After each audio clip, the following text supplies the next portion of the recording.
صبح وہ تیار ہو کر ناشتے کے لیے کچن میں آئی تو ریشما کے ساتھ مما بھی کچن میں موجود تھیں۔ وہ اماں کے لیے دلیا بنا رہی تھیں۔ وہ مما کو سلام کرتی جلدی سے فش سے ایک انڈا نکال کر ابالنے کے لیے چولہے پر رکھنے لگی۔ جب سے ارتضیٰ واپس آیا تھا اس کے ناشتے کی ذمہ داری اس نے از خود اپنے ذمہ لے لی تھی۔ اس کا ناشتہ ہوتا بھی بہت سادہ سا تھا۔ پنیر لگا 1 سلائس، ابلا ہوا انڈا اور 1 کپ چائے۔ اس کے علاوہ باقی سب لوگ ناشتے میں آملیٹ کھانا پسند کرتے تھے۔ سمن صبح بہت اہتمام سے ناشتہ کیا کرتی تھی۔ انڈا پراٹھا اور حلوہ پوری قسم کا دیسی ناشتہ۔ آج بھی ایسا ہی ہوا تھا۔ ابھی صبح کو کچن میں آئے چند منٹ ہی ہوئے تھے کہ سمن بھی کچن میں آ گئی۔ میرے لیے آملیٹ مت بنانا ریشما، رات کی کھیر اور شیر مال رکھے ہیں، میں وہ کھاؤں گی۔ سمن کے اس انوکھے ناشتے پر وہ بے اختیار ہنس پڑی۔ کھیر بھی کوئی شیر مال کے ساتھ کھاتا ہے، اور وہ بھی صبح ناشتے میں؟ وہ اس کے مذاق اڑانے کا برا مانے بغیر رات کے شیر مال اوون میں رکھ کر گرم کرنے لگی۔ ماما سمن کو ناشتے کا اتنی اچھی طرح اہتمام کرتا دیکھ کر حسب عادت اسے ناشتے میں صرف 1 گلاس دودھ پینے پر ٹوکنے لگی۔ سمن کے ایک ہاتھ میں کرسٹل کا نازک سا پیالہ اور دوسری پلیٹ میں رکھے شیر مال کو دیکھ کر تعجب سے دیکھا تھا۔ صبا سمن پر ایک مسکراتی ہوئی نگاہ ڈال کر ارتضیٰ کے سامنے والی کرسی پر بیٹھ گئی تھی۔ آج میں ناشتے میں کھیر شیر مال کے ساتھ کھاؤں گی، چاہیں تو آپ بھی کھا سکتے ہیں۔ یہ میری گارنٹی ہے کہ اتنا مزیدار ناشتہ آپ نے اپنی زندگی میں کبھی نہیں کیا ہوگا۔ وہ پیالہ اور پلیٹ میز پر رکھنے کے بعد خود بھی کرسی پر بیٹھ گئی تھی۔ ارتضیٰ اس کے چٹخارے لینے اور مزے لے کر کھیر اور شیر مال کی تعریفیں کرنے پر ہنس دیا۔ آپ یوں ہی ہنس رہے ہیں ارتضیٰ بھائی، ایک بار یہ کمبینیشن ٹرائی کر کے دیکھیں، آپ کو پتہ چلے گا کہ میں غلط تعریف نہیں کر رہی۔ وہ اپنی پلیٹ میں کھیر نکالتے ہوئے بولی۔ ارتضیٰ بھائی تو یہ کبھی بھی نہیں کھائیں گے، بہت لائٹ ناشتہ کرتے ہیں ارتضیٰ بھائی۔ ارتضیٰ کے جواب دینے سے پہلے ہی وہ بول پڑی۔ خیر کبھی کبھار روٹین سے ہٹنے میں کچھ مذائقہ بھی نہیں۔ زندگی میں تبدیلیاں تو اچھی لگتی ہیں، کیا حرج ہے، تھوڑا سا انجوائمنٹ ہی رہتا ہے۔ وہ بیک وقت صبا اور سمن سے مخاطب ہوا اور اپنی پلیٹ میں تھوڑی سی کھیر نکال لی۔ صبا تم بھی ٹرائی کرو، سمن بالکل ٹھیک کہہ رہی تھی، یہ تو واقعی بہت مزے کا لگ رہا ہے۔ پہلے نوالے کے بعد دوسرا نوالا منہ میں ڈالتے ہوئے اس نے صبا کو بھی دعوت دی۔ وہ ارتضیٰ کی من پسند فل کریم پنیر کے گلاس کا ڈھکن ہٹائے ہاتھ میں چھری لیے بالکل خاموش بیٹھی تھی۔ اسے جواب میں کچھ بھی بولا نہیں جا سکا۔ اس نے زبردستی مسکرانے کی کوشش کی لیکن وہ اس میں کامیاب نہیں ہو پا رہی تھی۔ سمن ارتضیٰ کو اپنی پسند کا ناشتہ کرتے اور اس کی تعریفیں کرتے دیکھ کر کافی خوش نظر آ رہی تھی۔ وہ ہر نوالے پر اس ناشتے کی تعریف کر رہا تھا اور سمن کو یقیناً یہ بات بہت اچھی لگ رہی تھی کہ اس کی پسند کا ناشتہ گھر میں کسی اور کو بھی پسند آ رہا ہے۔ اچانک اس نے اپنے سامنے پلیٹ میں رکھے بوائل انڈے اور پنیر کے گلاس کو خود پر ہنستا ہوا محسوس کیا۔ وہ یہ سب کس کے لیے لائی تھی؟ کیا ارتضیٰ کو لمحہ بھر کے لیے بھی اس بات کا خیال نہیں آیا تھا کہ روزانہ کی طرح صبح آج بھی یہ ناشتہ اس کے لیے لائی ہے؟ وہ اس کے لندن سے آنے کے بعد سے پچھلے 1.5 سال سے ہر روز اسی طرح اس کے لیے ناشتہ لاتی تھی۔ کیا وہ اتنی غیر اہم تھی کہ وہ اسے نظر انداز کیے زندگی میں پیدا ہو جانے والی تبدیلیوں کو انجوائے کر رہا تھا؟ اپنی اداسی کی وجہ اس کی سمجھ میں نہیں آ رہی تھی۔ اسے بس یہ پتہ تھا کہ وہ آج بہت اداس ہے، مگر کیوں؟ وہ خود اپنے آپ کو سمجھا نہیں پا رہی تھی۔ آخر کیوں وہ اتنی حساس اور زود رنج ہو رہی تھی؟ صبح ناشتے کی میز پر ہونے والی بات اتنی بڑی بھی نہیں تھی جسے وہ دل سے لگا کر بیٹھ جاتی، مگر وہ بات اسے اتنی بڑی کیوں لگ رہی تھی؟ اماں کو دوپہر میں نیند نہیں آتی تھی۔ سمن اکثر دوپہر میں ان کے پاس لیٹ کر باتیں کیا کرتی تھی۔ وہ سمن سے اپنے بیتے کل کی باتیں کیا کرتی تھیں، اپنی نا عمری کے قصے، دادا جان کی باتیں، بابا اور ڈیڈی کے بچپن کے واقعات۔ صبا کو ان قصوں میں کبھی بھی دلچسپی محسوس نہیں ہوئی تھی۔ سمن پتہ نہیں ان کا دل رکھنے کی خاطر وہ قصے سنا کرتی تھی یا پھر واقعی اسے انہیں سننے میں مزہ آتا تھا۔ وہ کبھی صبا کی طرح اماں کو منہ پر جواب نہیں دیا کرتی تھی۔ کتنی جلدی اس نے خود کو اس گھر کے ماحول میں ڈھال لیا تھا۔ زندگی کے اتنے سال ایک آزاد معاشرے میں گزارنے کے باوجود سمن کے ہر انداز میں مشرقیت تھی۔ اس کا اٹھنا بیٹھنا، بات چیت، سلیقہ، اس کی شخصیت کا دھیما پن، بڑوں سے آہستہ آواز میں نظریں نیچے کر کے بات کرنا۔ اماں تو اب کبھی کبھار صبا کو کسی بات پر ٹوکتے ہوئے سمن جیسا بندے کی نصیحت بھی کرنے لگی تھیں۔ نماز وہ پابندی سے پڑھتی تھی، اور تو اور مومانی نے اسے کافی حد تک کھانا پکانا سکھایا تھا۔ وہ کچن میں کام کر رہی ہوتی تو صبا اسے حیرت سے دیکھا کرتی تھی۔ کتنی نفاست اور سلیقے سے وہ ہر کام کرتی تھی۔ خود صبا اگر کچن میں کوئی کام کرتی بھی تو ایک چیز پکانے میں 10 چیزیں پھیلاتی تھی۔ سمن کے ہر انداز میں ایک عجیب شاہانہ پن اور نزاکت ہوتی۔ طریقہ اور سلیقہ گویا اس پر آ کر ختم ہو گیا تھا۔ اس گھر کا ہر فرد اس کی ان خوبیوں کو سراہتا تھا۔ تمہیں کیا ہوا ہے صبا؟ وہ لیٹنے کے لیے تکیا سیدھا کر رہی تھی جب سمن نے پوچھا۔ کیا ہوا ہے مجھے؟ اس نے حیرت سے اسے دیکھا۔ یہی بات تو میں تم سے پوچھ رہی ہوں، کیا تم مجھ سے کسی بات پر ناراض ہو؟ وہ بیڈ پر اس کے پاس ہی بیٹھ گئی تھی۔ میں کیا پاگل ہوں جو بغیر کسی بات کے تم سے ناراض ہوں گی؟ وہ برا ماننے والے انداز میں بولی۔ پھر کیا بات ہے؟ تم نے آج دن بھر میں مجھ سے بالکل بات نہیں کی۔ شام کو میں تمہارے اور اپنے لیے سینڈوچز بنا کر لائی تو تم نے تب بھی منع کر دیا، اور ابھی بھی دیکھو کتنی جلدی سونے کے لیے لیٹ گئی ہو، جبکہ روزانہ ہم دونوں کتنی دیر تک جاگ کر باتیں کرتے ہیں۔ ان باتوں پر میں یہی سوچ سکتی ہوں کہ تم مجھ سے ناراض ہو۔ سمن کے ان شکووں پر وہ بری طرح شرمندہ ہو گئی۔ سوری سمن، بس پتہ نہیں کیوں آج میرا موڈ بلا وجہ خراب ہو رہا تھا۔ تم سے میں کیوں ناراض ہوں گی بھلا؟ تو موڈ کس بات پر خراب ہو گیا تمہارا؟ سمن اس کے برابر میں لیٹ گئی۔ بات کوئی نہیں ہے یار، بس میں ہوں ہی موڈی، تمہاری طرح نیک اور اچھی بچی جو نہیں ہوں نا۔ اماں سے نصف صدی پہلے کے قصے خوشی خوشی سننے والی۔ اس نے شرارت سے سمن کو چھیڑا تھا۔ تم بہت اچھی ہو صبا، یہاں جو میں اتنی جلدی ایڈجسٹ ہو گئی ہوں تو اس میں سب سے بڑا حد تمہارا ہے۔ وہ سمن کے منہ سے اپنی تعریف سن کر مسکرا دی۔ جب ممی پاپا کی ڈیتھ ہوئی تو مجھے ایسا لگا تھا جیسے میں بھری دنیا میں بالکل تنہا رہ گئی ہوں۔ مجھے تم لوگوں سے بالکل بھی محبت اور اپنائیت محسوس نہیں ہوتی تھی۔ تم سب تو شروع سے ایک ساتھ ایک ہی گھر میں تھے۔ تم لوگ ایک تھے اور میں تم لوگوں سے الگ، بالکل پرائی۔ میرا ماحول، میری تربیت تم لوگوں سے مختلف تھا۔ میرا دل چاہتا تھا کہ تم لوگوں کا یہ گھر چھوڑ کر میں واپس سڈنی چلی جاؤں، مگر اب مجھے اپنی اس وقت کی سوچوں پر افسوس ہوتا ہے۔ تم سب کتنے اچھے ہو، میرے اپنے ہو، مجھ سے بے تحاشا پیار کرتے ہو۔ اس کے لفظوں میں اتنی سچائی اور اتنی وارفتگی تھی کہ اس نے بے اختیار سمن کے ہاتھوں پر اپنے ہاتھ رکھ کر محبت سے اس بات میں سر ہلایا تھا۔ ارتضیٰ اپنی فٹنس کا بہت خیال رکھتا تھا۔ روزانہ صبح پابندی سے ایکسرسائز اور جاگنگ، اور ہفتے میں 2 مرتبہ سوئمنگ وہ ضرور کیا کرتا تھا۔ آج بھی وہ آفس سے گھر آنے کے بجائے سوئمنگ کے لیے چلا گیا تھا۔ وہاں سے گھر واپس آیا تو لاؤنج میں صبح اکیلی بیٹھی نظر آئی۔ کیا ہوا؟ اتنی بری بری شکلیں کیوں بنا رہی ہو؟ اس کے سلام کا جواب دے کر وہ بھی صوفے پر بیٹھ گیا تھا۔ بور ہو رہی ہوں، گھر میں کسی کو میری پرواہ نہیں ہے، اور یہ ٹی وی بھی بس ایک دم فضول اور بورنگ۔ وہ ٹی وی اسکرین سے نظر ہٹا کر روٹھے لہجے میں بولی۔ یوں منہ بسورتے ہوئے، تم کتنی پیاری لگتی ہو صبا۔ خاک پیاری لگتی ہوں؟ اس پیاری کی کسی کو رتی برابر بھی پرواہ نہیں ہے۔ ماما اور ڈیڈی غیاث انکل کے گھر چلے گئے۔ بابا ابھی تک گھر ہی واپس نہیں آئے۔ ظفر بھائی تو خیر گھر پر ٹکتے ہی کم ہیں۔ اماں ہیں تو وہ اپنے وظائف میں مصروف ہیں، اور سمن کا تو ذکر ہی بیکار ہے، کتابی کیڑا نہ ہو تو۔ وہ ہنوس ناراض تھی۔ چلو میں تو ہوں اپنی پیاری سی صبا کی پرواہ کرنے کے لیے۔ ایسا کرتے ہیں، آج ڈنر کہیں باہر کرتے ہیں، تمہاری پسند کی جگہ پر۔ اپنی تھکن بھلا کر اس نے فوراً پروگرام ترتیب دے ڈالا۔ واقعی؟ وہ خوشی سے فوراً کھڑی ہو گئی تھی۔ ارتضیٰ نے مسکرا کر سر اس بات میں ہلایا اور بولا، تم مجھے ایک گلاس پانی کا پلاؤ اور سمن کو بھی بلا لاؤ، پھر تینوں مل کر چلیں گے۔ صبا جانتی تھی ارتضیٰ اخلاقیات نبھانا کبھی نہیں بھولتا۔ وہ لوگ کہیں باہر جائیں اور ارتضیٰ سمن سے نہ کہے، ایسا ہو ہی نہیں سکتا تھا۔ وہ اپنا اسائنمنٹ بنا رہی ہے، مشکل یہ ہے کہ وہ ہمارے ساتھ چلے۔ اچھا تو مجھ سے کہو تو۔ وہ صوفے کی پشت سے سر ٹکاتے ہوئے بولا، یوں جیسے صرف ایک اخلاقی تقاضا نبھانا چاہ رہا ہو۔ ارتضیٰ کو پانی پلا کر وہ سمن کے پاس کمرے میں آ گئی۔ سمن، میں اور ارتضیٰ بھائی باہر کھانا کھانے جا رہے ہیں، ارتضیٰ بھائی نے تمہیں بھی انوائٹ کیا ہے۔ وہ پرجوش سے انداز میں بولتے ہوئے اس کے پاس آ کر کھڑی ہو گئی تھی۔ سمن رائٹنگ ٹیبل کے آگے بیٹھی مسلسل کچھ لکھنے میں مصروف تھی۔ تم لوگ جاؤ صبا، مجھے ابھی بہت کام ہے۔ اس کا جواب حسب توقع تھا۔ چلی چلو نا سمن، مزہ آئے گا۔ اس نے دوبارہ اصرار کیا تو سمن نے سہولت سے معذرت کر لی۔ وہ سمن کی بدذوقی پر لعنت بھیجتی واپس لاؤنج میں آ گئی۔ سمن نہیں آئی؟ ارتضیٰ نے اسے اکیلا آتا دیکھ کر آہستگی سے پوچھا۔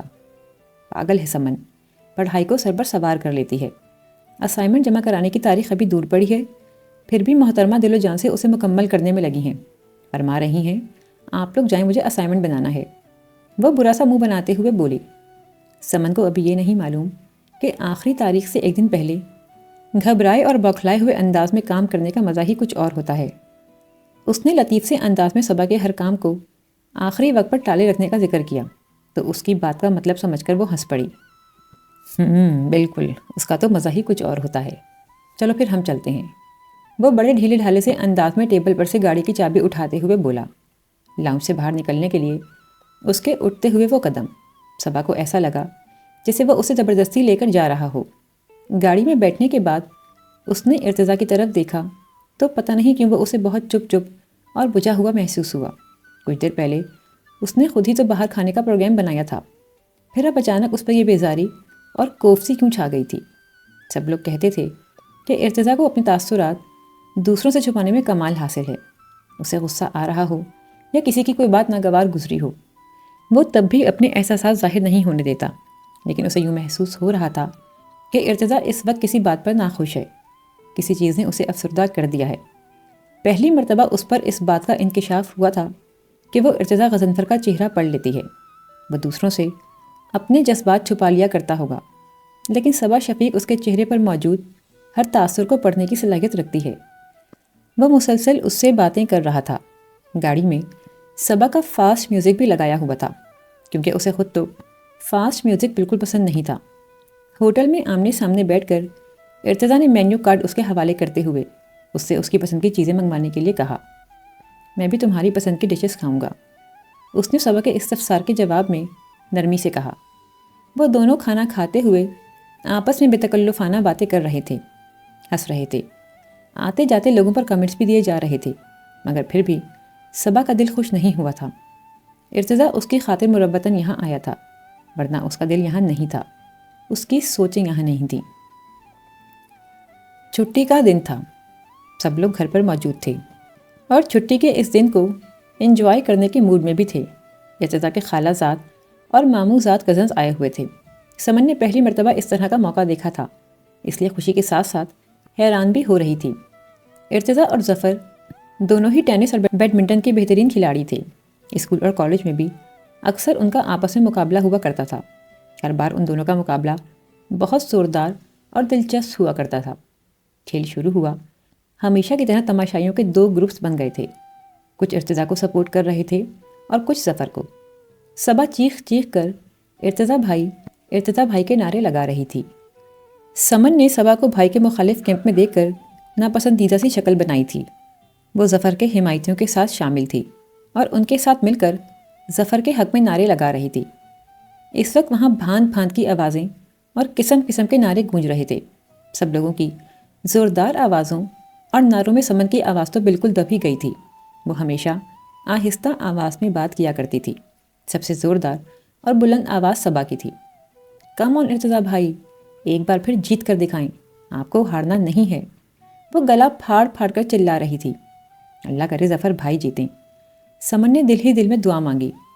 تھوڑی دیر گزری ہوگی کہ صبا کی تالیاں اور نعرے کچھ ہلکے پڑنے لگے۔ ظفر ہر طرح کھیل پر چھایا ہوا تھا۔ ارتضیٰ کے تمام حمایتیوں کی آوازیں بند ہو گئی تھیں۔ وہ ہارتا ہوا نظر آ رہا تھا۔ شور کم ہوا تو سمن کی آواز سب کو واضح سنائی دینے لگی۔ کھیل ختم ہو گیا تھا، ظفر جیت گیا تھا۔ زوردار ہرے کا نعرہ لگا کر اس نے انگلیوں سے بھی بناتے ہوئے اپنے حمایتیوں کی طرف مسکرا کر دیکھا۔ سمن بے ساختہ بھاگتے ہوئے ظفر کے پاس گئی تھی۔ آپ ہارتے تو مجھے بہت دکھ ہوتا۔ سب لوگ کہہ رہے تھے کہ ظفر بہت اچھا کھیلتا ہے، مگر پھر بھی پتہ نہیں کیوں ارتضیٰ سے ہر بار ہار جاتا ہے۔ اس نے بھائی کا ہاتھ تھامتے ہوئے پرجوش سے انداز میں کہا۔ خوشی اور مسرت اس کے ہر انداز سے عیاں تھی۔ ظفر نے اس کے والہانہ انداز پر خوشی محسوس کرتے ہوئے اس کے ہاتھوں پر اپنے ہاتھوں کا دباؤ بڑھا کر اس کی محبت کا جواب دیا تھا۔ ارتضیٰ ان دونوں سے کافی فاصلے پر کھڑا مسلسل مسکرا رہا تھا۔ اسپورٹس مین اسپرٹ کا مظاہرہ کرتے ہوئے اس نے ظفر کو گلے لگا کر مبارکباد دی اور پھر اس کے بعد سمن پر ایک مسکراتی ہوئی نگاہ ڈال کر بولا، مبارک ہو تمہیں، تم تو یقیناً بہت خوش ہوگی، تمہارے بھائی صاحب جیت چکے ہیں۔ ہاں، مجھے بہت خوشی ہو رہی ہے، وہ بغیر ہچکچائے فوراً بولی۔ ارتضیٰ نے اس کی صاف گوئی پر اپنی بے ساختہ ہنسی لب بھینچ کر روکی تھی۔ وہ سمن کی خوشی سے جگمگاتی ہوئی آنکھوں میں دیکھ کر مسکرا رہا تھا، اور صبا شفیق ابھی تک کسی مجسمے کی طرح جمی ہوئی اپنی جگہ پر بیٹھی تھی۔ کوئی اس کی طرف متوجہ نہیں تھا، کسی نے اس کی طرف دیکھا بھی نہیں تھا۔ کسی کو یہ بات پتہ ہی نہیں چلی تھی کہ صبا ابھی تک وہیں کرسی پر ہی بیٹھی ہوئی ہے۔ اسے اپنے آس پاس سناٹا پھیلتا محسوس ہوا۔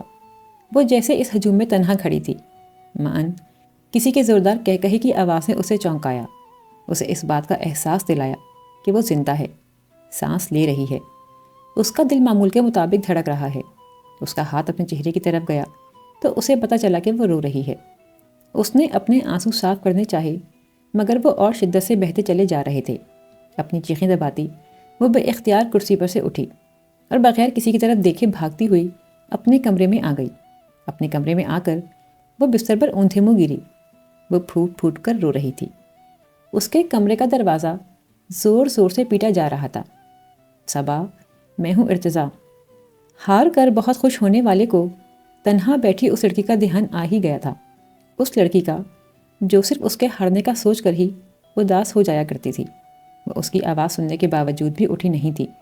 2-3 منٹ تک اس کے جواب کا انتظار کرنے کے بعد وہ خود ہی دروازہ کھول کر اندر آ گیا۔ وہ اس کے پاس آ کر کھڑا ہو گیا تھا۔ صبا، اٹھو، دیکھو میری طرف۔ اس کے لہجے میں نرمی اور محبت تھی۔ وہ اس کی طرف دیکھنا نہیں چاہتی تھی، اس سے بات کرنا نہیں چاہتی تھی، مگر ارتضیٰ نے ایک دم ہی اس کا ہاتھ پکڑ کر اسے اٹھا کر بٹھا دیا تھا۔ آج آپ کو میرے دل کے دکھنے کا کوئی خیال نہیں آیا۔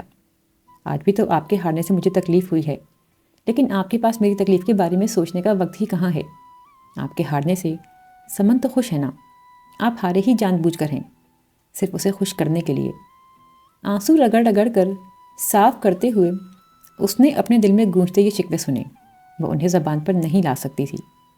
سوری صبا، بس یار پتہ نہیں کیوں آج میں جیت نہیں پایا۔ شاید ظفر آج مجھ سے بہتر کھیلا اس لیے۔ وہ اس کے پاس بیٹھ کر سنجیدگی سے بولا۔ اس نے خود سے کچھ فاصلے پر بیٹھے ہوئے ارتضیٰ غضنفر کی طرف ایک پل کے لیے دیکھا۔ آپ کیوں ہارے؟ آپ کیوں ہارے ارتضیٰ غضنفر؟ آپ جان کر ہارے ہیں نا؟ سمن کے لیے، اسے خوش کرنے کے لیے۔ میرے لیے آپ جیتتے تھے اور اس کے لیے آپ ہارے؟ اپنا آپ ہارے؟ آپ نے سمن کے آگے اپنا آپ کیوں ہار دیا؟ اسے مزید رونا آ رہا تھا، مگر اس وقت وہ اس کے سامنے رونا نہیں چاہتی تھی، اس سے کچھ کہنا نہیں چاہتی تھی۔ آپ کیوں ہارے ارتضیٰ بھائی؟ اچانک ہی اس کے ہونٹوں سے شکوہ پھسل گیا تھا۔ یار ہمیشہ جیتا بھی تو میں ہی ہوں، ایک بار ہار گیا ہوں تو تم اس طرح رو رہی ہو؟ اچھا چلو، بالکل پکا وعدہ، اگلی بار میں جیتوں گا، اور پھر جیتنے کی خوشی میں تمہیں تمہاری فیوریٹ آئس کریم بھی کھلاؤں گا، بہت ساری آئس کریم۔ وہ پیار سے اس کی طرف دیکھتے ہوئے وعدہ کر رہا تھا، مگر اس مسکراہٹ اور پیار میں وہ بات نہیں تھی جو سمن کی طرف اٹھنے والی نگاہوں میں تھی۔ مبارک ہو تمہیں، تم تو یقیناً بہت خوش ہوگی، تمہارے بھائی صاحب جیت چکے ہیں۔ یہ بات سمن سے کہتے وقت ارتضیٰ غضنفر نے جن نگاہوں سے سمن کو دیکھا تھا، ان میں کتنی وارفتگی تھی، کس قدر محبت تھی۔ وہ ٹکٹکی باندھ کر اسے دیکھتے ہوئے ان نگاہوں سے موازنہ کر رہی تھی۔ پیار دونوں ہی جگہ تھا، مگر انداز جدا تھا۔ وہ اس سے کیا کہہ رہا ہے، اسے ایک لفظ بھی سنائی نہیں دے رہا تھا۔ اچھا، اب یہ آنسو صاف کرو۔ اس نے اسے ہاتھ پکڑ کر کھڑا کر دیا۔ جلدی سے منہ دھو کر آؤ، ظفر زندگی میں پہلی مرتبہ مجھ سے جیتنے پر خوشی سے پاگل ہو رہا ہے، اور اس خوشی میں وہ سب کو کچھ کھلانے پلانے باہر لے کر جا رہا ہے۔ ارتضیٰ شوخی سے بولا۔ وہ خاموشی سے واش روم میں چلی گئی تھی۔ ارتضیٰ بیڈ پر بیٹھا اس کا انتظار کرتا رہا۔ وہ سب لوگ لاؤنج میں بیٹھے انہیں دونوں کا انتظار کر رہے تھے۔ بہت برا لگا ہے بھائی لوگوں کو میرا جیتنا، ظفر نے اسے دیکھتے ہی طنزیہ انداز میں کہا۔ وہ جواباً خاموش رہی۔ کچھ دیر بعد وہ سب گاڑیوں میں ٹھُس ٹھُسا کر ظفر سے شاندار سی ٹریٹ وصول کرنے جا رہے تھے۔ وہ بہت کوشش کے باوجود بھی سب کے ساتھ باتیں کرنے اور ہنسنے ہنسانے میں کامیاب نہیں ہو پا رہی تھی۔ ویسے تمہارے ہارنے پر مجھے بہت حیرت ہے، پیپسی کا سپ لیتے ہوئے نادر نے ارتضیٰ سے کہا۔ بھائی سچی بات تو یہ ہے کہ ظفر نے واقعی آج بہترین انداز میں کھیلا، اور دوسرا یہ بھی ہے کہ آج کل میں آفس میں ضرورت سے زیادہ مصروف ہو گیا ہوں، اس لیے پابندی سے پریکٹس نہیں کر پاتا۔ نادر کو جواب دے کر وہ اپنی پلیٹ میں میکرونیز ڈالنے لگا۔ مطلب یہ کہ اگر دوبارہ پابندی سے پریکٹس شروع کر دیں تو بآسانی ظفر بھائی کو ہرا دیں گے؟ سمن کو ارتضیٰ کی بات بہت بری لگی تھی۔ ارتضیٰ نے ہاتھ میں پکڑا ہوا چمچ واپس پلیٹ میں رکھ دیا۔ وہ سمن کی طرف بڑی محفوظ نگاہوں سے دیکھ رہا تھا۔ چھوڑو بھائی، ہار کر لوگ یوں ہی الٹے سیدھے جواز پیش کرتے ہیں۔ یوں ہوتا تو میں یوں کر لیتا، اور یوں نہیں ہو سکا اس لیے میں یوں نہیں کر پایا۔ یہ بات تھوڑی اس کے منہ سے نکلے گی کہ آج میں نے اسے آؤٹ کلاس کر دیا ہے۔ ظفر نے سمن کو تسلی دینے کی کوشش کی۔ صبا پلیٹ میں تھوڑے سے چاول اور سلاد ڈالے انہیں زبردستی کھانے کی کوشش کر رہی تھی۔ تمہیں ہارنے پر دکھ تو ہوا ہوگا۔ اسما نے سوالیہ نظروں سے ارتضیٰ کو دیکھا۔ کبھی کبھی انسان ہار کر بھی تو جیت جاتا ہے۔ اوہ فلسفہ، اسما نے مذاق اڑانے والے انداز میں کہا۔ مسٹر ارتضیٰ غضنفر، آج آپ نے ہار کر کیا جیت لیا؟ وہ اسما کی بات پر دھیمے سروں میں ہنسا۔ ارے بھائی، یوں ہی کہہ رہا تھا یہ بات۔ اصل بات تو یہ ہے کہ آج کا دن میرا نہیں، ظفر کا تھا۔ اسما کو جواب دیتے ہوئے اس نے ایک نظر اپنے بالکل سامنے بیٹھی سمن پر ڈالی، پھر کچھ سوچ کر مسکرایا۔ اور جہاں تک جیتنے کی بات ہے تو کچھ اور نہ صحیح، کم از کم آج میں نے سمن کی مسکراہٹ تو جیت ہی لی ہے۔ کیا میرے جیتنے پر یہ اس طرح مسکرا سکتی تھی؟ یہی سوچ کر مجھے زیادہ افسوس نہیں ہو رہا کہ چلو میرے ہارنے پر ظفر کے ساتھ ساتھ سمن بھی بہت خوش ہے۔ سمن اس کی صاف گوئی اور کچھ دیر پہلے کے اپنے رویے پر شرمندہ سی ہو گئی تھی۔ مجھے آپ کے جیتنے پر بھی خوشی ہوتی ارتضیٰ بھائی، لیکن ظفر بھائی کے لیے جس طرح میں فیل کرتی ہوں اس طرح آپ کے لیے تو نہیں کر سکتی نا۔ یہ تو بہت نیچرل سی بات ہے۔ وہ اپنے رویے کی وضاحت کرنے کی کوشش کر رہی تھی۔ ظفر سمن کی محبت پر بڑی سرشاری سے مسکرایا تھا۔ دنیا کی ساری بہنیں میر جعفر سے رشتہ جوڑے تھوڑی بیٹھی ہوتی ہیں، کچھ تو سمن جیسی بھی ہوتی ہی ہیں۔ ظفر نے بہت دیر سے چپ بیٹھی صبا کو لڑائی پر اکسانے کی کوشش کی تھی۔ ظفر کی بات نے سب کو ایک دم ہی اس کی طرف متوجہ کر دیا تھا، ورنہ اتنی دیر سے کسی کی بھی توجہ اس کی جانب نہیں تھی۔ ظفر بھائی بالکل ٹھیک کہتے ہیں صبا، تم واقعی ارتضیٰ بھائی کی چمچی ہو۔ سمن صبح یونیورسٹی پہن کر جانے والے کپڑے نکالتے ہوئے بولی۔ ان لوگوں کی واپسی میں اچھی خاصی دیر ہو گئی تھی۔ واپس آ کر وہ فوراً بستر پر لیٹ گئی تھیں۔ اور ظفر بھائی کتنے اچھے ہیں، انہوں نے تمہارے رویے کا برا بھی نہیں مانا۔ میں ان کی جگہ ہوتی اور تم میرے جیتنے پر اس طرح ناراض ہوتیں اور روتیں تو میں تم سے بات بھی نہیں کرتی۔ وہ اپنے کام میں مصروف اس کے رویے پر اپنی ناپسندیدگی کا اظہار بھی کرتی جا رہی تھی۔ ہم میں سے کسی کو تو پتہ بھی نہیں چلا تھا کہ تم ناراض ہو کر اپنے کمرے میں چلی گئی ہو۔ وہ تو ارتضیٰ بھائی کی ہی نظر پڑی تھی۔ ظفر بھائی کہنے لگے کہ اس کے چہیتے ارتضیٰ بھائی مجھ سے ہار جو گئے ہیں، وہ ضرور کمرے میں بیٹھ کر اس ہار کا غم منا رہی ہوگی۔ وہ اپنے کام سے فارغ ہو چکی تھی۔ بیڈ کی طرف آتے ہوئے اس نے اپنا جملہ مکمل کیا تھا۔ لائٹ آف کر دو سمن۔ تکیہ منہ پر رکھتے ہوئے اس نے سنجیدگی سے سمن سے کہا۔ سمن لائٹ آف کر کے اپنی جگہ پر لیٹ گئی۔ ارتضیٰ بھائی کے سارے کزنز بہت اچھے ہیں، خوش مزاج اور ہنسنے ہنسانے والے، ہے نا صبا؟ کچھ دیر بعد اس نے سمن کی آواز سنی۔ وہ روزانہ کی طرح باتیں کرنے کے موڈ میں تھی۔ صبا جواب میں اسی طرح بے حس و حرکت خاموش لیٹی رہی۔ تم کیا سو گئی صبا؟ اس کے جواب نہ دینے پر سمن نے پوچھا۔ اس نے اب کی بار بھی جواب نہیں دیا تو اس نے یہ سمجھ کر کہ صبا سو گئی ہوگی دوبارہ اسے آواز نہیں دی۔ کافی دیر تک کمرے میں خاموشی اور سناٹے کا راج رہا۔ بہت دیر بعد اس نے منہ پر سے تکیہ ہٹا کر سمن کی طرف دیکھا۔ وہ بے خبر سو رہی تھی، گہری اور پرسکون نیند۔ میری آنکھوں سے نیند چرا کر تم کتنے مزے سے سو رہی ہو سمن۔ اس نے سمن کے حسین چہرے پر نگاہیں جما دیں۔ تم یہاں پر کیوں آ گئی ہو سمن؟ اس رات پہلی مرتبہ اس نے سمن کے بارے میں یہ بات سوچی۔ پلیز واپس چلی جاؤ سمن، تم واپس سڈنی چلی جاؤ، جہاں سے آئی تھیں وہیں لوٹ جاؤ۔ تمہارے آنے سے پہلے ہم سب کتنے خوش تھے۔ اتنے دنوں سے اسے کیا بات اداس کر رہی تھی؟ کون سی چیز تھی جو اسے دکھی کر رہی تھی اور جسے وہ سمجھ نہیں پا رہی تھی؟ آج اس کی سمجھ میں وہ بات آ گئی تھی، اور وہ بات کتنی تکلیف دہ تھی۔ وہ مجھے نہیں دیکھتا، سمن کو دیکھتا ہے۔ اسے مجھ سے نہیں، سمن سے محبت ہے۔ ساری رات وہ بے چینی سے کروٹیں بدلتی رہی تھی۔ وہ ہر روز سمن کو دیکھ کر تم یہاں پر کیوں آ گئی ہو سمن ضرور سوچا کرتی تھی۔ اس رات بھی وہ فزکس کی کتاب اور نوٹ بک سامنے رکھے اسی ایک جملے کو پڑھے جا رہی تھی جب سمن نے اس کے پاس میز پر لا کر کچھ رکھا۔ اس نے سر اٹھا کر نہ تو سمن کی طرف دیکھا اور نہ ہی اس چیز کی طرف جو اس نے میز پر رکھی تھی۔ پڑھاکو صاحبہ، یہ سینڈوچز اور چائے میں آپ کے لیے ہی لائی ہوں۔ اس نے صبا کے آگے سے کتاب اٹھا کر دور رکھتے ہوئے خفگی سے کہا۔ وہ نہ چاہتے ہوئے بھی اپنے پاس رکھی پلیٹ میں خوبصورتی سے سجے ہوئے سینڈوچز اور مگ میں بھاپ اڑاتی ہوئی چائے کو دیکھنے پر مجبور ہو گئی تھی۔ میرے لیے؟ لیکن کیوں؟ میں نے کھانا کھا تو لیا تھا۔ اس نے سر اٹھا کر سمن کی طرف دیکھا۔ بس رہنے دو، کھانا کھا لیا تھا، دیکھا تھا میں نے تمہیں، کتنا کھایا تھا تم نے۔ ایسی بھی کیا امتحانوں کی ٹینشن کہ بندہ کھانا پینا ہی چھوڑ دے؟ حالت دیکھو ذرا اپنی، کتنی کمزور ہو رہی ہو۔ ماما بھی کہہ رہی تھیں کہ اب کی دفعہ صبا امتحان کی ضرورت سے زیادہ ٹینشن لے رہی ہے۔ اس کی ڈانٹ میں پیار چھپا ہوا تھا، بالکل بڑی بہنوں والا محبت بھرا انداز تھا اس کا۔ اپنی لمحہ بھر پہلے کی سوچ پر اسے ایک دم ہی ندامت ہوئی۔ کتنا اچھا ہے کہ لوگ ہماری سوچ نہیں پڑھ سکتے، ورنہ سمن کو دکھ ہوتا۔ بہت مزے کے سینڈوچز بنائے ہیں میں نے، اس میں چکن بھی ہے، ویجیٹیبلز بھی ہیں اور مایونیز بھی ہے، کھا کر دیکھو تمہیں مزہ آ جائے گا۔ سمن کے کہنے پر اس نے سینڈوچ اٹھا لیا تھا۔ مزے کا بنا ہے نا؟ اس کا پہلا نوالا لیتے ہی سمن نے پوچھا۔ اس نے اسی طرح پلیٹ پر نظریں مرکوز رکھتے ہوئے سر ہلا دیا تھا۔ وہ سمن سے نظریں نہیں ملا پا رہی تھی۔ اب میں بھی پڑھنے بیٹھ رہی ہوں، شرافت سے یہ پوری پلیٹ خالی کر دینا، ورنہ پھر میں زبردستی کے سارے سینڈوچز تمہارے منہ میں ٹھونسوں گی۔ وہ اسے دھمکاتی بیڈ پر اپنی نوٹ بک اور پین لے کر بیٹھ گئی تھی۔ اس نے گردن موڑ کر اس من موہنی سی لڑکی کی طرف دیکھا جو اس کی بہن تھی اور جو بہت اچھی تھی اور جو اس سے بہت پیار کرتی تھی۔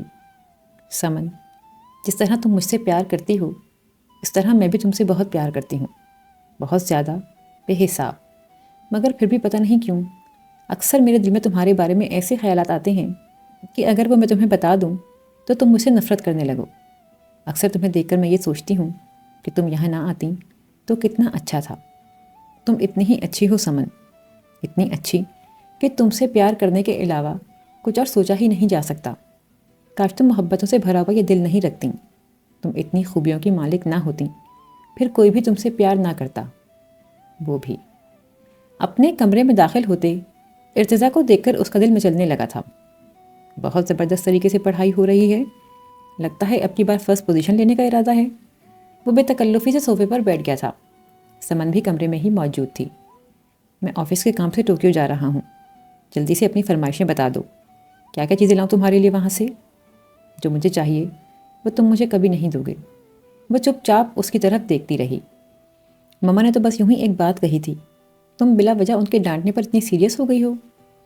بڑے یقین سے وہ اس کی خاموشی کی وجہ بتا رہا تھا، کیوں جیسے اس بات کے علاوہ اور کوئی بات ہو ہی نہیں سکتی تھی۔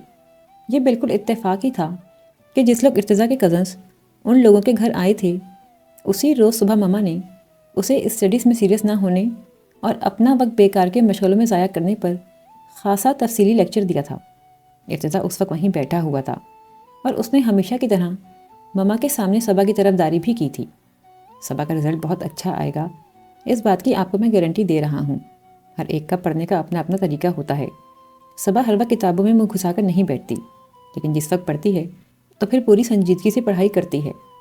اور ارتضیٰ ہی کی وجہ سے مما نے اپنی ڈانٹ اور لیکچر کا دورانیہ تھوڑا مختصر کر دیا تھا۔ سمن اپنے جرنل پر ڈائیگرام بناتے ہوئے ان دونوں کی طرف بھی دیکھتی جا رہی تھی۔ ارتضیٰ نے سمن کی توجہ محسوس کی تو بظاہر اسے نظر انداز کیے صبا سے بولا، ہماری صبا تو ہنستی کھلکھلاتی اور شرارتیں کرتی ہوئی اچھی لگتی ہے۔ بڑی بھی ٹائپ کی بزرگ اور سنجیدہ خواتین تو یہاں پہلے ہی خاصی تعداد میں موجود ہیں۔ اماں اور مما تمہیں جن خاتون کے جیسا بندے کی نصیحتیں کرتی ہیں، خدا کے لیے تم ان کی جیسی مت ہو جانا۔ اس کے چہرے پر سنجیدگی اور آنکھوں میں بڑی شریر سی چمک تھی۔ سمن نے پینسل اور ربر ایک طرف رکھ کر ارتضیٰ کی طرف ناراض نظروں سے دیکھا تھا۔ وہ اس سے بے نیاز صبا سے باتوں میں مصروف تھا، لیکن آنکھوں کی چمک بتا رہی تھی کہ وہ سمن کے تاثرات کو انجوائے کر رہا ہے۔ آپ کو میری پسند معلوم تو ہے، بس جو آپ کو اچھا لگے لے آئیے گا، وہ اس کے اصرار پر آہستگی سے بولی۔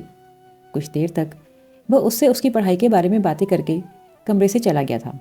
اس کے جانے کے بعد اسے احساس ہوا کہ اس کے مزاج کی تبدیلی گھر کے کسی فرد کے لیے بھی قابل قبول نہیں۔ ابھی تو امتحانوں کا بہانہ تھا، اس کے بعد اس کے پاس سب سے الگ تھلگ اور خاموش رہنے کے لیے کیا بہانہ ہوگا؟ وہ پریشان ہو گئی تھی۔ اماں تک بھی جو اسے سمن کے آنے کے بعد سے اکثر اس جیسا بندے کی نصیحت کرنے لگی تھیں، کل بے اختیار کہہ بیٹھیں، میرے گھر کی بلبل خاموش کیوں ہے؟ تم سے ہی تو اس گھر میں رونق ہے صبا، آج کل تو گھر کاٹنے کو دوڑتا ہے۔ ایسی خاموشی، کوئی شور شرابہ ہی نہیں۔ وہ پریشان ہو گئی تھی۔ اس کے بدلے رویے کو کوئی قبول نہیں کر سکتا تھا کہ وہ شرارتیں کرنا چھوڑ دے، ارتضیٰ کے آگے پیچھے پھرنا چھوڑ دے، ظفر سے لڑنا چھوڑ دے، اماں سے بحث کرنا چھوڑ دے۔ اسے خود کو بدلنا ہوگا۔ صبا کو اب بڑا ہونا ہوگا، اپنی خوشی اور غم چھپانا سیکھنا ہوگا۔ وہ اب کبھی کسی کو صرف صبا شفیق کا دل رکھنے کی خاطر چہرے پر جھوٹی مسکراہٹ نہیں سجانے دے گی۔ وہ دوبارہ سے پہلے والی صبا بن گئی تھی۔ ارتضیٰ ٹوکیو سے واپس آیا تو اس کے لیے بہت سی چیزیں لایا تھا۔ یہ رہیں تمہاری چاکلیٹس، یہ تمہاری کی چینس، یہ ساری کی ساری تمہاری پسند کے کارٹون کریکٹرز کی کی چینس ہیں، اور یہ ہیں تمہاری پسند کے کلرفل پینس اور پینسلیں۔ سب سے خاص چیز ہے یہ کیلکولیٹر۔ جب تم یونیورسٹی جانا شروع کرو گی تو اس سے تمہیں بہت مدد ملے گی۔ اس نے کیلکولیٹر اس کے ہاتھ میں پکڑاتے ہوئے کہا۔ اب مجھے پتہ چلا کہ صبا کو اس طرح کی چیزیں لا کر کون دیتا ہے۔ سمن جو کی چینس کو بغور دیکھ رہی تھی مسکرا کر بولی۔ وہ سمن کی بات سنے بغیر بھاگتی ہوئی اپنے کمرے میں گئی اور وہاں سے اپنا کالج بیگ اٹھا کر لے آئی۔ پہلے کی لگی ہوئی چند کی چینس اتار کر اس نے ان کی جگہ ارتضیٰ کی لائی ہوئی نئی کی چینس لگانی شروع کر دی تھیں۔ ارتضیٰ اس کام میں اس کی مدد کروا رہا تھا۔ صبا کو شروع سے ہی شوق ہے اس طرح کی چیزیں جمع کرنے کا۔ کی چین اس کے بیگ پر لگاتے ہوئے ارتضیٰ نے سمن کی معلومات میں اضافہ کیا۔ تبھی اس کے پاس مارکرز اور پینسلوں کا اتنا زبردست ذخیرہ ہے۔ مجھے بھی ہمیشہ سے نئی نئی طرح کے پین جمع کرنے کا شوق رہا ہے۔ پھر تو مجھے تمہارے لیے بھی کوئی اس طرح کی ہی چیز لانی چاہیے تھی۔ وہ بیگ اور کی چین سے توجہ ہٹا کر سمن کی طرف دیکھتے ہوئے تعصب سے بولا۔ تم کبھی بتاتی بھی تو نہیں ہو اپنی پسند ناپسند۔ بتا دیا ہوتا تو میں تمہارے لیے بھی 2-4 منفرد قسم کے پین لے آتا۔ اس کے لہجے میں افسوس کے ساتھ ساتھ خفگی بھی تھی۔ یہ تو میں ایسے ہی ایک بات کہہ رہی تھی، اور ویسے بھی آپ اپنے بزنس کے کام سے گئے تھے، میرے حساب سے تو اس پرفیوم کی بھی کوئی ضرورت نہیں تھی۔ سمن نے اسے بڑی سنجیدگی سے جواب دیا۔ سمن کو جو پرفیوم ارتضیٰ نے تحفے میں دیا تھا وہ بہت قیمتی تھا، لیکن صبا کے سارے تحفوں کی قیمت کے ساتھ اگر اس پرفیوم کا مقابلہ کیا جاتا تو یقیناً صبا کے تحفے قیمت میں زیادہ تھے۔ وہ ایک اکیلا پرفیوم جو بہت مہنگا تو تھا، لیکن صبا کے لیے آئے بہت سارے تحفوں کی مشترکہ قیمت کا مقابلہ نہیں کر سکتا تھا۔ اسے لینے کے لیے صبا کا دل مچل رہا تھا۔ اس کا دل چاہ رہا تھا کہ وہ سمن سے تحفہ بدل لے۔ اس کا دل چاہ رہا تھا کہ وہ سمن سے کہے کہ یہ سب چیزیں تم لے لو، مجھے بس صرف یہ پرفیوم دے دو۔ ارتضیٰ سے اس کے لائے ہوئے تمام تحائف کے لیے بہت شکریہ کہہ کر اور ان پر اپنی پسندیدگی کا اظہار کر کے جب وہ کمرے میں آئی تو اس کی سب سے پہلی نظر ڈریسنگ ٹیبل پر رکھے اس پرفیوم پر پڑی جسے ابھی کچھ دیر پہلے ہی سمن نے یہاں رکھا تھا۔ اسے حسد محسوس ہوا۔ اپنے سب تحفے اٹھا کر پھینک دینے کو دل چاہا۔ کیا ایسا ہو سکتا ہے کہ ہم بیک وقت کسی سے محبت بھی کریں اور نفرت بھی؟ اسے کبھی سمن سے محبت محسوس ہوتی اور کبھی شدید نفرت۔ اس وقت وہ شدید نفرت کے حصار میں تھی۔ تم یہاں پر کیوں آ گئی ہو سمن؟ واپس چلی جاؤ، خدا کے لیے واپس چلی جاؤ۔ مجھ سے میری محبت مت چھینو۔ میں نے اس شخص سے بہت شدید محبت کی ہے، اور اس کے علاوہ میں کبھی کسی سے محبت نہیں کر پاؤں گی۔ اس روز کھانے کی میز پر بابا اور ڈیڈی ارتضیٰ کے جاپان کے بزنس ٹرپ کو موضوع گفتگو بنائے ہوئے تھے۔ وہ جس کام سے گیا تھا اسے بڑے شاندار طریقے سے مکمل کر کے آیا تھا۔ کھانے کے دوران سارا وقت یہی باتیں ہوتی رہی تھیں۔ ارتضیٰ بھائی کتنے ذہین ہیں، میں تو ان سے بری طرح امپریس ہوں۔ چائے بناتے ہوئے سمن نے اس سے کہا۔ کھانے کے بعد ظفر کی فرمائش پر سمن کچن میں چائے بنانے آ گئی تھی۔ کام کرتے ہوئے وہ مسلسل ارتضیٰ کی ذہانت کو ڈسکس کیے جا رہی تھی۔ ارتضیٰ بھائی مجھے بتا رہے تھے کہ انہیں مختلف زبانیں سیکھنے کا بہت شوق ہے، اور اس چیز نے انہیں ٹوکیو میں کتنا فائدہ پہنچایا۔ آپ کہیں کوئی بزنس ڈیل کرنے گئے ہیں اور جس کے ساتھ آپ کو معاملات طے کرنے ہیں، آپ اس کے ساتھ اسی کی زبان میں بات کریں تو وہ شخص تو آپ کو فوراً ہی اہمیت دینے پر مجبور ہو جائے گا۔ فطری سی بات ہے نا؟ وہ سمن کی تعریفوں پر خاموشی سے مسکراتی رہی۔ ابھی تمہیں شاید پتہ نہیں ہے سمن کہ یہ شخص زندگی کے ہر میدان میں یوں ہی جیتتا آیا ہے، اسی لیے تمہیں حیرت ہو رہی ہے۔ ارتضیٰ بھائی کتنے جینیس ہیں نا صبا۔ مجھے تو بڑا فخر ہوتا ہے اس بات پر کہ وہ ہم لوگوں کے کزن ہیں۔ باقی سب کو لاؤنج میں چائے دے کر وہ دونوں لان میں آ گئی تھیں۔ اور پتہ ہے صبا، ارتضیٰ بھائی جب مجھے یونیورسٹی لینے آتے ہیں تو میری فرینڈس ان کے بارے میں کتنے زبردست قسم کے کمنٹس دیا کرتی ہیں۔ سبیکا، سونیا اور شہلا تینوں کہتی ہیں کہ تمہارے اس کزن میں عجیب سی کشش ہے۔ میری بعض کلاس فیلوز جن سے میری خاص دوستی بھی نہیں ہے، ان تک نے اپنی طرف سے بڑی لاپرواہی سے باتوں باتوں میں مجھ سے ارتضیٰ بھائی کے بارے میں معلومات حاصل کرنے کی کوشش کی ہے۔ سچ صبا، لڑکیاں ارتضیٰ بھائی پر مرتی ہیں۔ پتہ نہیں انہیں یہ بات معلوم بھی ہے یا نہیں کہ وہ لڑکیوں میں کتنے پاپولر ہیں۔ وہ چائے کے سپ لیتے ہوئے ارتضیٰ ہی کو موضوع گفتگو بنائے ہوئے تھی۔ وہ بے وقوف تو نہیں ہے سمن، اچھے خاصے ذہین آدمی ہیں۔ ظاہر ہے انہیں یہ بات اچھی طرح معلوم ہوگی، بلکہ دل ہی دل میں وہ اس بات پر بہت خوش بھی ہوتے ہوں گے۔ اور کیا پتہ وہ تمہیں یونیورسٹی لینے جاتے ہی اسی لیے ہوں، لڑکیوں کے پاگل پن کا مزہ لینے کے لیے۔ کیسی باتیں کر رہی ہو تم؟ ارتضیٰ بھائی اس طرح کے ہرگز نہیں ہیں۔ سمن نے اس کے تبصرے کو ناپسند کیا تھا۔ تو تم اس مقام تک آ گئیں کہ تمہیں ان کی برائی بری لگ رہی ہے۔ وہ خاموشی سے سمن کی طرف دیکھتی رہی۔ تم سو گئیں صبا؟ سمن جائے نماز طے کر کے رکھتے ہوئے بولی۔ فی الحال تو جاگی ہوئی ہوں۔ اس نے بند آنکھیں کھول کر سمن کی طرف دیکھا۔ وہ کمرے کی لائٹ آف کر کے نائٹ بلب جلانے کے بعد بیڈ پر آ گئی تھی۔ میں تم سے ایک بات شیئر کرنا چاہتی ہوں، بہت پرسنل بات۔ میں اس بات کا ذکر تم سے کرنا نہیں چاہتی تھی، بلکہ کسی سے بھی کرنا نہیں چاہتی تھی، مگر پھر بھی میں تم سے اس بارے میں بات کرنے سے خود کو روک نہیں پا رہی ہوں۔ سمن کی مدھم سی آواز اس نے بڑے غور سے سنی۔ وہ اپنی جگہ پر لیٹنے کے بعد اس کی طرف کروٹ لیے ہوئے تھی۔ ہو سکتا ہے یہ محض میرا وہم ہو۔ انہوں نے منہ سے تو کچھ بھی نہیں کہا، شاید میں خود ہی ان کی توجہ اور التفات کے غلط معنی نکال رہی ہوں، مگر اس سے پہلے ایسا کبھی نہیں ہوا صبا۔ یقین کرو، وہاں آسٹریلیا میں میرا ایک کلاس فیلو دل و جان سے مجھ پر فدا تھا، ہر وقت میرے آگے پیچھے پھرتا رہتا تھا، مگر مجھے اس میں کبھی کوئی دلچسپی محسوس نہیں ہوتی تھی۔ کبھی اس کا دیکھنا اور باتیں کرنا اچھا نہیں لگتا تھا۔ پاپا کے ایک دوست کا بیٹا تھا، وہ بھی بہانے سے ہمارے گھر میری وجہ سے آیا کرتا تھا۔ میں نے کبھی کسی لڑکے کے بارے میں اس طرح نہیں سوچا۔ جب میں یہاں آئی تو شروع میں ارتضیٰ بھائی کی توجہ کو صرف ایک کزن کا اچھا سلوک سمجھتی تھی، مگر پھر پتہ نہیں کیوں مجھے آہستہ آہستہ ان کا یہ انداز اچھا لگنے لگا۔ تم بتاؤ صبا، کیا ایسا ہو سکتا ہے کہ وہ میرے بارے میں کچھ مختلف انداز میں سوچتے ہوں؟ کیا یہ صرف میرا وہم ہے یا وہ واقعی مجھے غیر معمولی اہمیت دیتے ہیں؟ اس نے ہچکچاہٹ کے ساتھ اپنی بات مکمل کی تھی۔ تم آج کل سارا وقت انہی کی نظروں کے حصار میں رہتی ہو، پھر بھی یہ بات پوچھ رہی ہو؟ کیا تم اس شخص کی نگاہیں پڑھنا نہیں جانتی جن میں تمہارے لیے محبت اور والہانہ چاہت کے سوا کچھ اور ہوتا ہی نہیں ہے؟ اس نے سمن کی طرف بغور دیکھتے ہوئے سوچا۔ تم میں کس بات کی کمی ہے سمن؟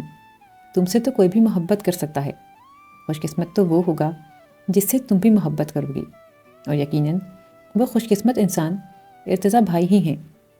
اور جو وہ بھاگے بھاگے تمہیں یونیورسٹی چھوڑنے اور لینے جاتے ہیں تو یقیناً خدمت خلق کے طور پر تو وہ ایسا ہرگز نہیں کرتے ہوں گے۔ وہ اس سے کسی بھی قسم کی منفی اور دل توڑنے والی بات نہیں کہہ پائی تھی۔ سمن اس کی بات سن کر یک لختی مسکرائی تھی۔ لیکن صبا، مجھ میں اور ان میں کتنا فرق ہے، وہ کتنے کوالیفائڈ ہیں، کتنے ہینڈسم اور ذہین ہیں، اور میں نے تو ابھی آنرس بھی مکمل نہیں کیا۔ پھر میں ان کے جیسی غیر معمولی شخصیت بھی نہیں ہوں۔ تو تم ان سے 5 سال چھوٹی بھی تو ہو۔ انہوں نے بہت زیادہ تعلیم حاصل کی ہے تو تم بھی کر لو گی۔ اب تک کے اکیڈیمک کیریئر میں تم ہمیشہ پوزیشن ہولڈرز میں ہی شامل رہی ہو، اور تمہاری خوبصورتی کی اگر میں نے تعریفیں کرنا شروع کی تو تم بلا وجہ چڑھ جاؤ گی، جو کہ میں چاہتی نہیں ہوں۔ اس نے ڈپٹنے والے انداز میں کہا۔ صبا، تم نے بالکل ٹھیک کہا تھا، وہ واقعی بہت اچھے ہیں، سب کا خیال رکھنے والے۔ ان کا سینس آف ہیومر کتنا اچھا ہے۔ سمن ارتضیٰ کی تعریفیں کرنے میں مصروف تھی اور وہ خاموشی سے اسے دیکھنے میں۔ ابھی تو تمہیں یہ پتہ نہیں چلا ہوگا کہ اس شخص کی آنکھیں بھی بولتی ہیں۔ کیا تم نے کبھی ایسی زندگی سے بھرپور، چمکدار اور بولتی ہوئی آنکھیں دیکھی ہیں؟ وہ مسکراتا ہے تو اس کی آنکھیں بھی مسکراتی ہیں، وہ غصے میں ہو تو اس کی آنکھیں بھی خفا خفا سی نظر آتی ہیں۔ جب وہ لکھتے لکھتے کچھ سوچنے لگتا ہے تو بے خیالی میں قلم اپنے لبوں میں دبا لیتا ہے، اور ایسا کرتے ہوئے وہ کتنا زبردست لگتا ہے۔ اسے ٹائی باندھتے وقت کبھی شیشے کے آگے کھڑے ہونے کی ضرورت نہیں پڑتی، بغیر شیشے میں دیکھے بھی وہ اتنی زبردست نوٹ بناتا ہے، بابا اور ڈیڈی سے بھی زیادہ اچھی۔ اسے ٹیولپس بہت پسند ہیں، اسے وائٹ لیلی اور سفید گلاب بہت پسند ہیں۔ ساری دنیا سرخ گلابوں پر مرتی ہے اور اسے سفید گلاب پسند ہیں۔ وائٹ کلر اس کا فیوریٹ کلر ہے نا، اسی لیے تم میری وارڈروب دیکھو سمن، اس میں اکثر لباس تمہیں سفید رنگ کے ہی نظر آئیں گے۔ ماما کہتی ہیں صبا تو بازار جا کر وائٹ کلر کے ڈریسز کے علاوہ کسی اور رنگ کے کپڑوں کو ہاتھ ہی نہیں لگاتی۔ اسے کیٹس کی شاعری بہت اچھی لگتی ہے، اسے سردیوں کی بارش بہت پسند ہے۔ وہ اپنے خیالات میں گم ہو چکی تھی کہ سمن کی بات سن کر چونکی۔ پرسوں ان کی سالگرہ ہے نا، میں سوچ رہی ہوں کہ ہم دونوں مل کر انہیں کوئی تحفہ دیں۔ وہ ٹوکیو سے ہم دونوں کے لیے تحفے لائے تھے، پھر ہمیں بھی تو انہیں کوئی تحفہ دینا چاہیے، لیکن تحفے میں کیا چیز دینی چاہیے یہ میری سمجھ میں نہیں آ رہا۔ اتنے دنوں میں گھر کے سب لوگوں کی پسند ناپسند سے بہت اچھی طرح آگاہ ہو گئی ہوں، کس کو کھانے میں کیا پسند ہے، پہننے میں کیا پسند ہے، اور ایسی ہی چھوٹی چھوٹی باتیں، لیکن ان کے کھانے میں پسند تک کا میں اندازہ نہیں لگا پاتی۔ وہ تو ہر ڈش ایک ہی جیسی رغبت سے کھاتے ہیں، پتہ ہی نہیں چلتا کہ انہیں کیا چیز اچھی لگتی ہے اور کیا نہیں۔ اماں نے بچپن میں ہم تینوں کو ایک ہی بات سکھائی تھی کہ کھانے کی میز پر بیٹھ کر کبھی کھانے کی برائی مت کرنا، کبھی کسی چیز کو دیکھ کر برا منہ مت بنانا۔ اللہ کی نعمت کو دیکھ کر منہ بنائیں تو اللہ ناراض ہو جاتا ہے، رزق میں سے برکت اٹھ جاتی ہے۔ ہم تینوں میں سے یہ بات سب سے زیادہ اچھی طرح اس نے سمجھی، لیکن پھر بھی سمن تم نے شاید کبھی غور نہیں کیا۔ اگر غور کرتی تو تمہیں پتہ چلتا کہ اسے پنیر ڈال کر بنائی ہوئی مکس سبزیاں بہت پسند ہیں۔ وائٹ میٹ وہ بہت شوق سے کھاتا ہے، اسے تلی ہوئی مچھلی اور مسالہ بھری ہوئی بھنڈیاں اچھی لگتی ہیں۔ چائنیز کھانے اسے بہت پسند ہیں۔ ابھی تو اس کی بہت سی خوبیاں اور اچھائیاں تمہاری نظروں سے اوجھل ہیں سمن، جب تمہیں وہ معلوم ہوں گی تو تم مزید اس کی عاشق ہو جاؤ گی۔ برابر برابر لیٹی وہ دونوں لڑکیاں ایک ہی شخص کے بارے میں سوچ رہی تھیں، اس فرق کے ساتھ کہ ایک جو سوچ رہی تھی اسے بول بھی رہی تھی اور دوسری جو سوچ رہی تھی اسے بول نہیں سکتی تھی۔ ارتضیٰ کی سالگرہ کا دن تھا۔ سمن نے صبح اٹھنے کے ساتھ ہی اس سے پوچھا تھا تمہارے ذہن میں کوئی گفٹ آیا؟ میں تو کل سارا دن سوچتی رہی، لیکن کوئی بھی چیز میری سمجھ میں نہیں آئی۔ وہ ارتضیٰ کو تحفہ دینے کے لیے بہت بے چین نظر آ رہی تھی۔ میں تو گفٹ بہت دن ہوئے خرید بھی چکی۔ اب کی دفعہ اس کا ارتضیٰ کو تحفہ دینے کا بالکل دل نہیں چاہ رہا تھا، لیکن اس کا تحفہ نہ دینے پر کوئی اور چونکتا یا نہیں؟ کم از کم ارتضیٰ تو اس بات پر نہ صرف چونکتا بلکہ باقاعدہ اس کے پاس آ کر تحفہ نہ دینے کی وجہ بھی دریافت کرتا۔ کافی دن پہلے جب وہ ایک روز مما کے ساتھ شاپنگ کرنے گئی تھی تو ارتضیٰ کو تحفے میں دینے کے لیے ایک خوبصورت سی ٹائی اور والیٹ خرید کر لے آئی تھی۔ تم نے مجھے بتایا بھی نہیں۔ پرسوں رات بھی جب میں اس بارے میں بات کر رہی تھی تو گھنی بنی لیٹی رہی تھیں۔ سمن نے مصنوعی خفگی سے اسے گھورا۔ مجھے کیا پتا تھا کہ تم بھی انہیں گفٹ دینے کے لیے اتنی بےتاب ہو۔ میں تو شروع ہی سے ارتضیٰ بھائی کی برتھ ڈے پر انہیں گفٹ دیا کرتی ہوں، اس میں کون سی خاص بات تھی جو میں تم سے ذکر کرتی؟ اس نے اچھے خاصے بے مربت انداز میں سمن سے کہا، لیکن سمن پتہ نہیں کس مٹی کی بنی تھی جو اسے صبا کی کوئی بات بری ہی نہیں لگتی تھی۔ اسے نہ صبا کا لہجہ برا لگا اور نہ یہ بات کہ صبا نے اسے بتائے بغیر جا کر تحفہ خرید دیا۔ میں پھر ایسا کروں گی کہ جا کر ان سے پوچھ لوں گی کہ وہ گفٹ میں کیا لیں گے۔ اب اتنے مشکل بندے کو میں خود سے کیا دوں؟ کم از کم میری سمجھ میں تو بالکل نہیں آ رہا۔ اس نے نہ سمن کی بات کا کوئی جواب دیا، نہ اس بارے میں کوئی مشورہ کہ وہ ارتضیٰ کو تحفے میں کیا دے۔ سمن کمرے سے چلی گئی۔ وہ خود بھی کالج کے لیے تیار ہو چکی تھی۔ اپنی الماری میں رکھا ہوا گفٹ اس نے نکالا اور ارتضیٰ کے کمرے کی طرف آ گئی۔ کمرے کا دروازہ کھلا ہوا تھا۔ وہ دروازہ کھلا دیکھ کر ہلکے سے دستک دے کر یوں ہی اندر جانے کا ارادہ رکھتی تھی، لیکن اندر کمرے میں ارتضیٰ کے سامنے کھڑی سمن کو دیکھ کر اس کا دستک دینے کے لیے اٹھا ہوا ہاتھ بے ساختہ ہی گر گیا تھا۔ ان دونوں میں سے کسی کی بھی اس پر نظر نہیں پڑی تھی۔ ایک دوسرے کے آمنے سامنے کھڑے ہو کر انہیں صبا شفیق نظر آ بھی کیسے سکتی تھی؟ میں آپ کو سالگرہ کی مبارکباد دینے اور یہ پوچھنے آئی ہوں کہ آپ مجھ سے گفٹ میں کیا لیں گے۔ بہت غور و فکر کیا میں نے، لیکن آپ کو دینے کے لیے کوئی چیز میری سمجھ میں نہیں آئی۔ دوستانہ سے انداز میں اس نے مسکراتے ہوئے پوچھا۔ وہ وہاں سے فوراً پلٹ جانا چاہتی تھی، لیکن وہ ایسا نہیں کر سکی۔ ارتضیٰ نے سمن کی بات بڑے غور سے سنی۔ کچھ دیر وہ یوں ہی خاموش رہا، جیسے اس بارے میں سوچ رہا ہو۔ پھر اس نے اس کی آنکھوں میں جھانکتے ہوئے بہت گہرے اور گھمبیر سے لہجے میں پوچھا، جو میں تم سے مانگوں گا وہ تم مجھے دو گی سمن؟ سمن کا اس بات پر کیا رد عمل تھا وہ دیکھ نہیں پائی، کیونکہ وہ وہاں رکی ہی نہیں تھی۔ تیزی سے چلتے ہوئے وہ واپس اپنے کمرے میں آ گئی اور گرنے والے انداز میں وہ صوفے پر بیٹھ گئی۔ گفٹ اس کے ہاتھوں سے پھسل کر کارپیٹ پر گر گیا تھا۔ وہ وہاں رک کر کیا کرتی؟ اقرار کا وہ لمحہ اس کے لیے نہیں، سمن کے لیے تھا۔ وہ لمحہ، وہ اقرار اور وہ شخص سمن کے لیے تھا۔ اسے رونا نہیں آ رہا تھا۔ وہ ساکھ بیٹھی اپنے دل کے کرچی کرچی ہو کر ٹوٹنے اور بکھرنے کی آوازیں سن رہی تھی۔ عجب ہے در محبت کا جو مرضی پر نہیں کھلتا، نہیں چلتا یہاں سم سم، کسی کو دوش کیا ہم دیں۔ کہاں غائب و بے مروت لڑکی، اور کہاں چھپا کر رکھا ہوا ہے تم نے میرا گفٹ؟ شام کو ارتضیٰ نے اس کی شکل دیکھتے ہوئے شکوہ کیا۔ وہ اس کی طرف دیکھ کر بڑی بہادری سے مسکرائی اور پھر میں ابھی آئی کہہ کر وہاں سے بھاگتی ہوئی اپنے کمرے میں گئی اور جلدی سے تحفہ اٹھا کر لے آئی۔ ارتضیٰ کے ہاتھ میں اس نے تحفہ پکڑایا جسے اس نے بخوشی شکریہ کہتے ہوئے قبول کر لیا۔ لاؤنج میں اس وقت گھر کے سب افراد بیٹھے ہوئے تھے۔ ارتضیٰ نے فوراً ہی تحفہ کھول لیا تھا۔ خود ٹائی اور والیٹ کا خوب اچھی طرح معائنہ کرنے اور بہت ساری تعریفیں کرنے کے بعد اب وہ باقی سب لوگوں کو بھی صبا کا دیا ہوا تحفہ دکھانے لگا۔ اسے کہتے ہیں سچی محبت۔ کتنے پیار سے صبا نے سالگرہ کے دن سے کتنے پہلے ہی سے تحفہ خرید کر رکھا ہوا تھا۔ یہ نہیں کہ وقت کے وقت اوپری دل سے رسم نبھانے کو پوچھنے کھڑی ہو جاتی کہ ارتضیٰ بھائی آپ تحفے میں کیا لیں گے۔ ارتضیٰ کی بات سب سے زیادہ اچھی طرح یہاں سمن اور صبا ہی سمجھ سکتی تھیں۔ سمن نے ارتضیٰ کی نظریں اور جملے کی معنی خیزی محسوس کرتے ہوئے بے ساختہ اس سے نظریں چرائیں تھیں۔ وہ اس کے اس انداز پر زیر لب مسکرا رہا تھا۔ ظفر ارتضیٰ کے طعنے دینے پر یہ سمجھا کہ وہ شاید اسے اور سمن کو مشترکہ طور پر شرمندہ کرنا چاہ رہا ہے، اسی لیے فوراً لڑنے والے انداز میں بولا، بھائی صاحب وہ دن گزر گئے جب ہم اتنے بے وقوف ہوا کرتے تھے۔ اب ایک ہاتھ دو اور ایک ہاتھ لو کا زمانہ ہے۔ اگر گفٹ وصول کرنے کا اتنا ہی شوق ہے تو پھر ہمیں شاندار سا ڈنر کرائیے، وہ بھی ہم لوگوں کی پسند کی جگہ پر، پھر گفٹ وغیرہ کی کوئی امید رکھیے گا۔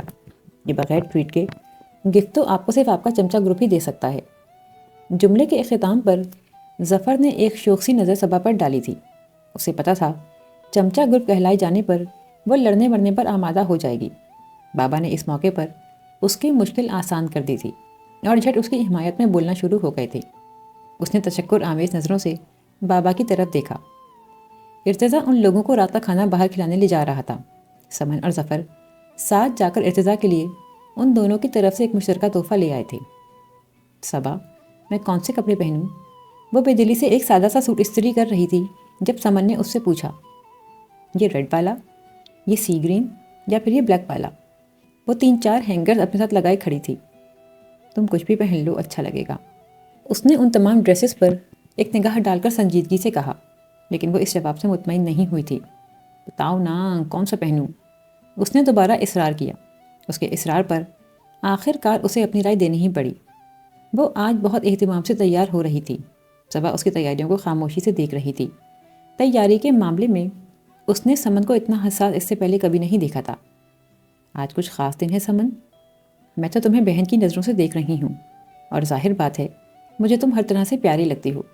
چاہے تم لون کا پرانا سا سوٹ پہن کر اور بالوں میں تیل چپڑ کر ماسیوں والا حلیہ بنا کر بھی میرے ساتھ آؤ تو مجھے تب بھی تم اچھی ہی لگو گی۔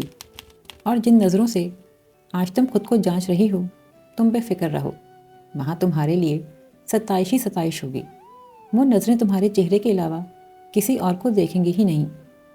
پھر جب وہ چاروں ہوٹل میں بیٹھ کر باتیں کرتے ہوئے اپنی اپنی پسندیدہ ڈشز سے لطف اندوز ہو رہے تھے تو سمن کی طرف دیکھتے ہوئے اسے پتہ چلا کہ جب لڑکی کو چاہا جاتا ہے تو چاہے جانے کا انوکھا سا احساس اسے مزید خوبصورت بنا دیتا ہے۔ سمن تقریباً زیادہ تر خاموش رہی تھی، سر جھکائے کھانا کھاتی، ارتضیٰ سے نظریں چراتی اور اس کے گالوں پر بکھرا وہ گلال۔ صبا اسے دیکھ کر بس حیران ہو رہی تھی۔ اس کا چہرہ کتنا دلکش، کتنا منمونا سا لگ رہا تھا۔ اس پر سے نظریں ہٹانے کو صبا کا اپنا جی بھی نہیں چاہ رہا تھا۔ ارتضیٰ بہانے بہانے سے اسے مخاطب کر رہا تھا اور وہ اس کی عام سی باتوں پر بھی بری طرح کنفیوز ہو رہی تھی۔